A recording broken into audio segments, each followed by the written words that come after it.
G'day everyone, something a little bit different today. I'm exhausted. It's been a long couple of weeks, and I thought that I'd spoil myself with some new funky tools from Steam. I was hunting around and I found this thing called Portrait Wizard.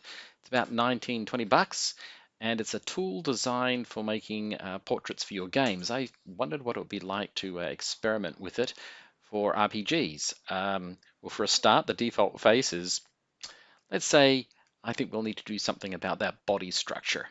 But it's got a nice natural look to it. I'm assuming we can go to face here. Let's start messing with the face structures. Yeah, that's pretty easy. Um, I think we'll go for something, yeah, fairly simple. Huge eyes, but let's keep working down through the list. Some hair. Um, oh yeah, that's nice. Again, it's sort of that the style is very much um, American anime would be the description. Let's give us some purple hair. Of course, purple hair. Ah, there's little numbers across the bottom here. Oh, there's different hairstyles as well. Okay,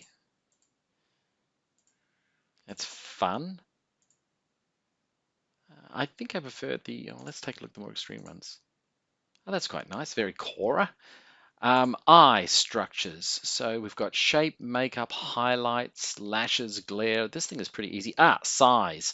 Yeah, let's reduce the size of those eyes somewhat. Oop, that's too small. That's probably about right. And we can also adjust the, yeah, the X and Y relative. We'll just move them slightly up the forehead. That's a bit too much. There we go. Yeah, there's quite a lot of control that we seem to have here. Let me try moving this up and see what's happening. That seems to be affecting the color of the eyes. So we'll give her brown eyes. There we go. Let's try the structure of the eyes. Oh, there's actually some very fine detail going on here. I quite like this. No, not baggy eyes. Ooh, very baggy eyes. I think that's about right. Makeup, not too bad. Ooh, yeah, it's getting close. Yes, there's the one. So we've got some nice purple makeup, again matching the color. So I guess that's imported that over from the eyes themselves. Some highlights. Oh, so we can actually change the highlights and the irises of the eyes. That's a nice little graphical touch there. I think I'll leave that at the default. I quite like that. We'll give it some lashes.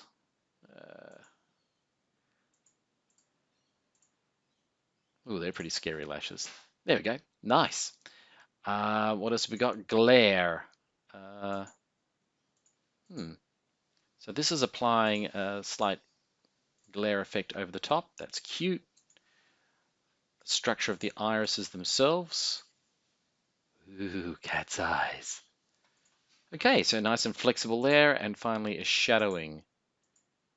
Yes, perfect.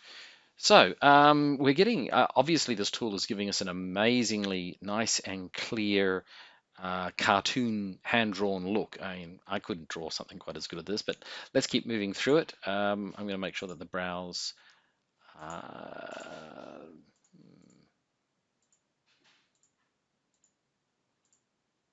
don't want them to be too bushy. I think that's probably about the best one. Noses, very important. Oh, good. We've got a good broad selection of noses, including a beak. Could make it look like something from Star Trek. Oh, Voldemort nose. We'll give her a little button nose. There we go. Little button nose. Mouth. Lots of different types of mouths. Let's start with the basics.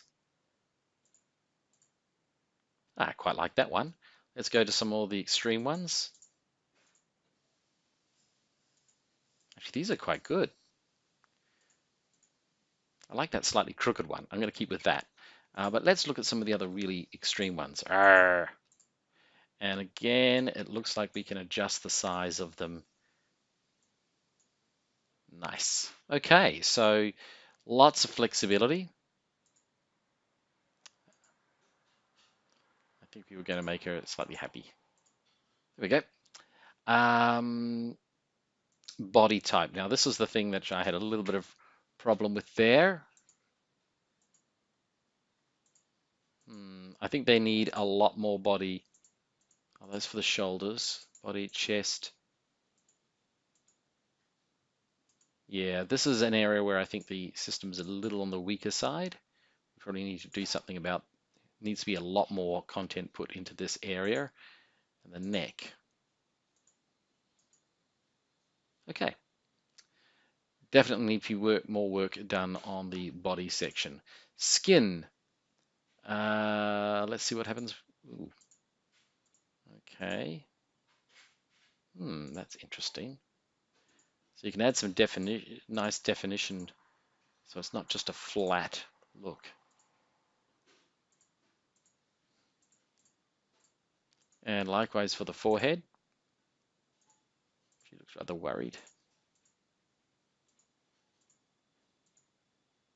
Wow, we've totally changed the appearance of her into an older. Ooh, and scars. Yeah, we'll make her a warrior. And might give her a bit of a tattoo. Nah, boring. Boring. Too much. Boring. Not bad. Let's work on the color.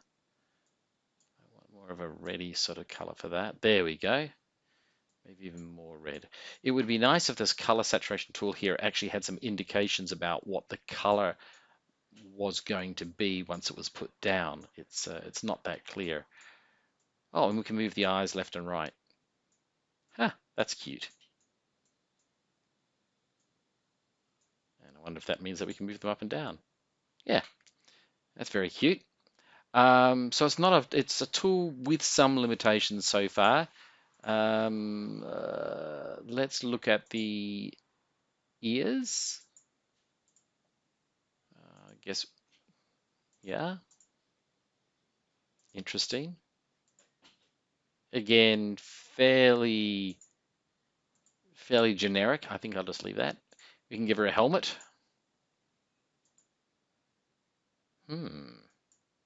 That's not too bad actually. But again, lack of resources. I would want to see more. I've also noticed that over here there's some clipping going on the shoulders, which is not great. But I'm going to remove the helmet.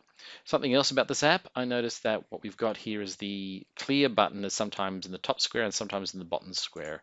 Probably needs to be more consistent there. Give her a veil, helmet. Yeah, okay. Masks, visors, and so forth. Okay. Not perfect. The helmet's not perfect. Background. Oh, that's useful.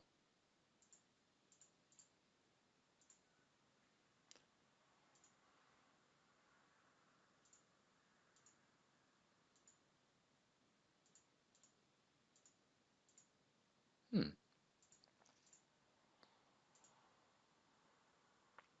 And a weapon. Ooh.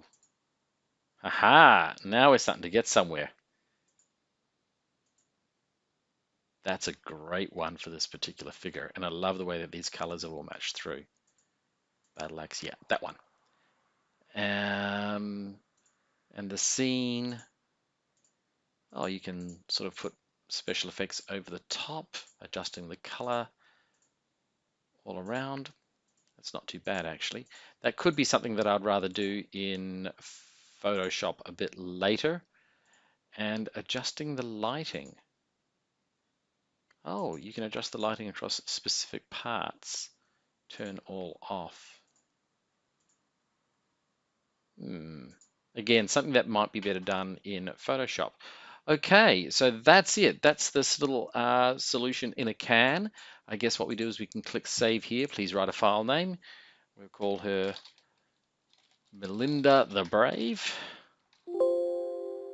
Oh well, it's limited in space. And I wonder how we export this now.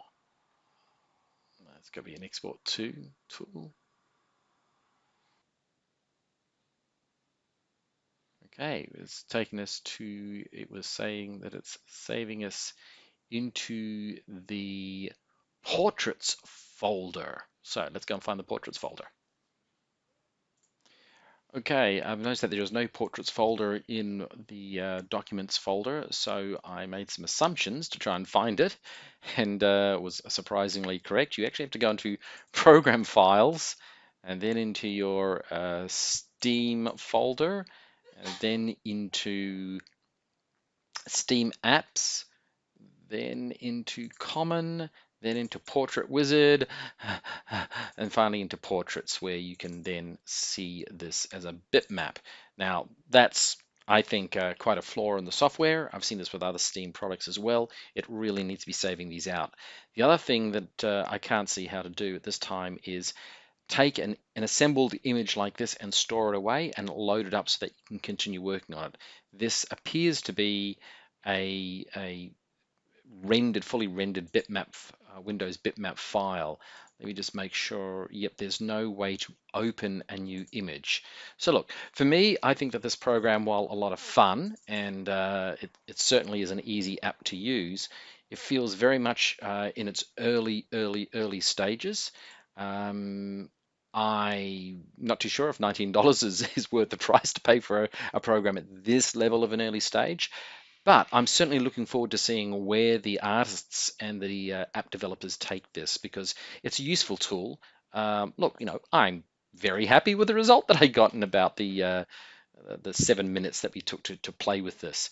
Um, so there it is, something a little bit different for a Friday afternoon. Cheers, guys. Bye.